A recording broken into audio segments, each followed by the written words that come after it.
And we're back. As you can see, we have lovely corn stalks behind us. I don't know if you guys have seen Children of the Corn, that nice Stephen King movie / thriller.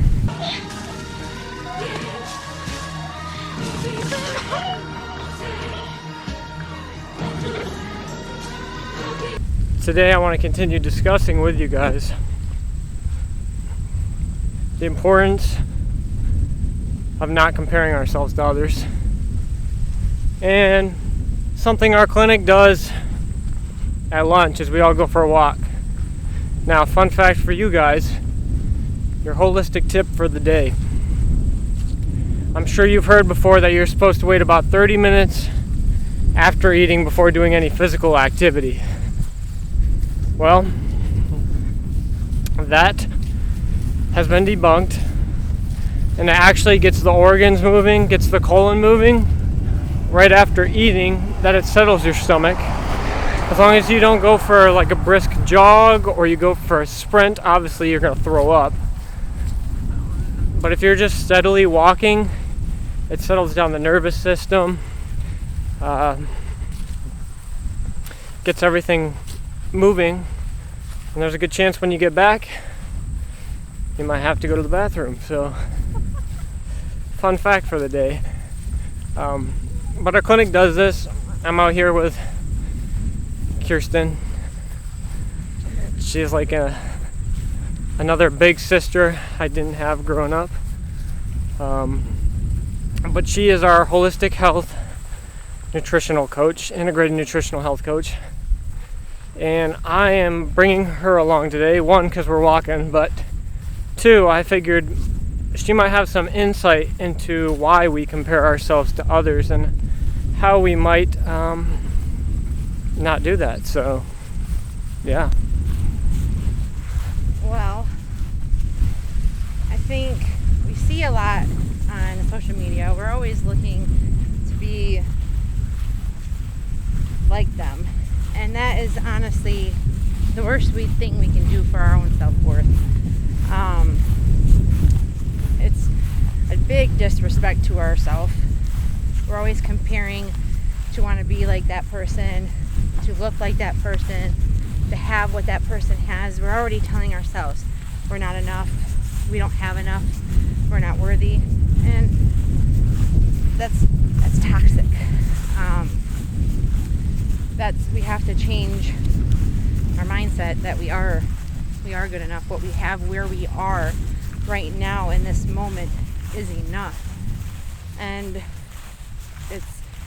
you want to be like somebody else, or you want to have those abs like that one person. Well, what can you do to get them? Take action. Right. You're not doing anything by just sitting around comparing yourself. That's my big spiel on it. It's not very good self-love when you're comparing yourself to all the other people.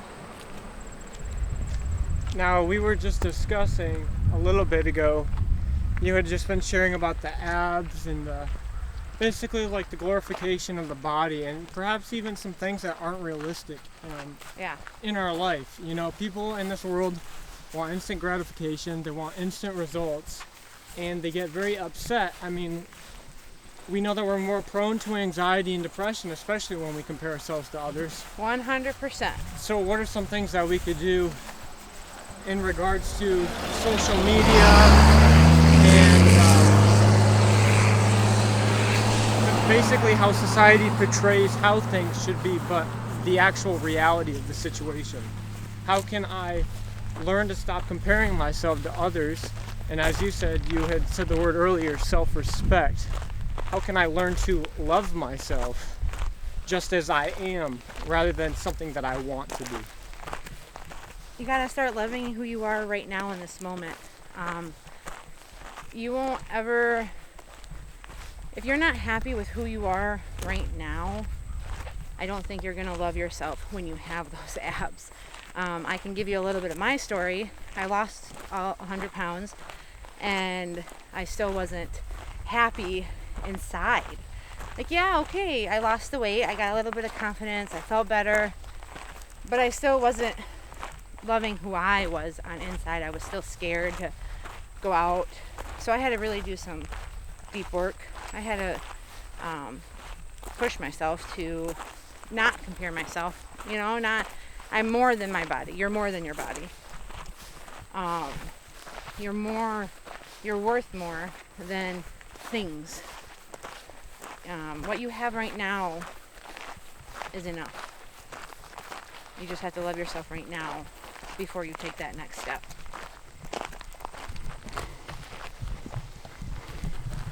So prolonging the comparison, again, it goes back to this inherent value we have. So let's fall back to that last video. Oh, keep on going. 106. I know, I'm going to show you the Monster House. Oh. You guys get to see the Monster House too. It literally looks like Monster House. But going back to that segment, if I'm looking at somebody that I portray to be, that I want to be, right? Maybe an idea is to have a vision board. And I'm big on vision boards. Basically, what you want to be. What do you want to achieve? Where do you want to be next year? Like Kirsten was just saying, we're taking action, right? Because I can talk a big talk, I can speak a big game, but unless I'm walking it out, it means nothing. It means absolutely nothing. So how do we find that value? Remember, maybe we're doing research. Maybe we find a skill or a gift that we're already included in, right? And we use that value to share with others. Now the beauty, once you find this skill, right, in this whole menagerie of learning not to compare yourself, is that you will find a group of like-minded individuals. You will find a group of like-minded individuals that have similar interests, similar thought patterns, and they have their own ideas, but the beauty of it is you can all sit down and discuss. You can find your own little circle of how you want things to be and who you want to share things with.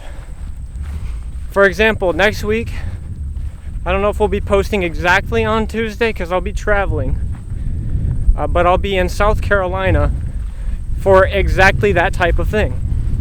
I'll be there at a conference, networking with other individuals, other business owners, how to lead the business, how to network, how to create the best plans for our clients that are optimal and that have been studied and that are effective, that make people want to come back and continue to enjoy the benefits of our clinic. And so what I briefly want to share with you guys as we're ending this is I'm going to tell you a story real quick. My family, ooh, it's hot in here, boy. My family is literally a reality TV show, alright? There's some things you guys will never know because you thought keeping up with the Kardashians was something. My family's just wild. But anyways, the premise of this is my great-grandmother, rest in peace, passed away a few years ago. And my grandma grew up never knowing who her father was. So all this time we were like, I think it's Mamma Mia, where it's like, who's the father? Except it wasn't an island in Greece. It was Michigan. And so we're trying to figure out who her father is, right? And we spent all these years, and then I think the family just kind of gave up. Well, last year, I got on Ancestry. I got big into genealogy. And after some extensive research, we put some hints together that she gave to the family of who my grandma's biological father was. So I looked him up. Somehow we found him, and I contacted his brother. Now, he passed away, I think, in the 70s, 80s. My grandfather. Sorry, my great-grandfather. But his brother was still alive, so I contacted his brother, and we met up with him. And he was nearing the end of his life as well. God bless him. But this man was sharing his life goal, right? He was sharing his life ambitions, the things that he wanted to do, and the things that he did.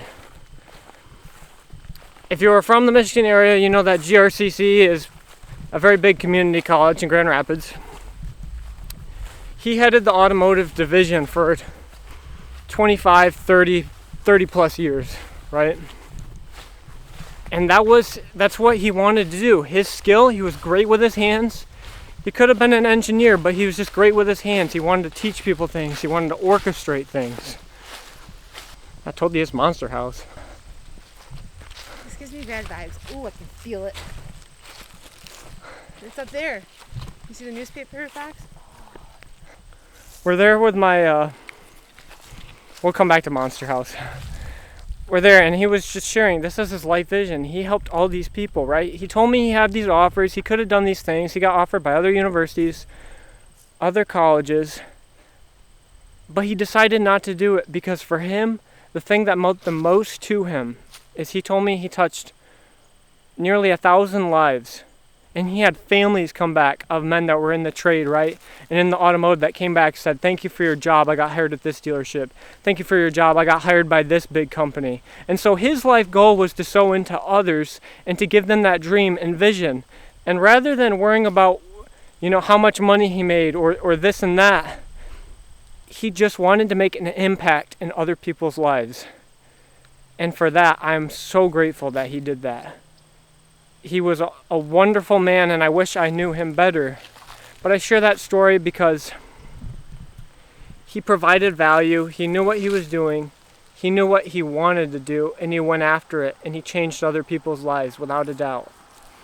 And so I'm encouraging each and every one of you, again, stop comparing yourselves to others. Find the value, find the skill, and think about what that skill will do for others. Maybe get yourself out of your head and rather think, what is this skill going to do for me? What is this going to teach me? Think about how many other people could learn that. Because a lot of these famous entrepreneurs and these businessmen, they take a skill that they learn from sitting under somebody else and they train others how to use it. That's really how the money is made. They train other people to do what they do. Because think about it, if you want a skill to last, if you want a value to expand, you're going to show other people how to do that skill. So when the time comes when you pass away, they'll be able to pass it on to the next generation and the next generation. And I think that's another aspect of generational wealth. So, before we go, Kirsten and I have arrived to what I call Monster House.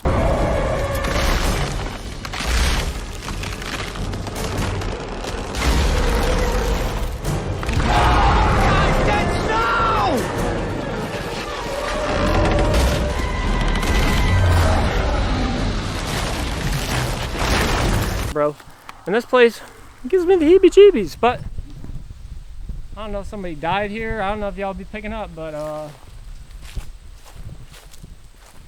I'm a little sensitive to this stuff, and yeah, this is interesting.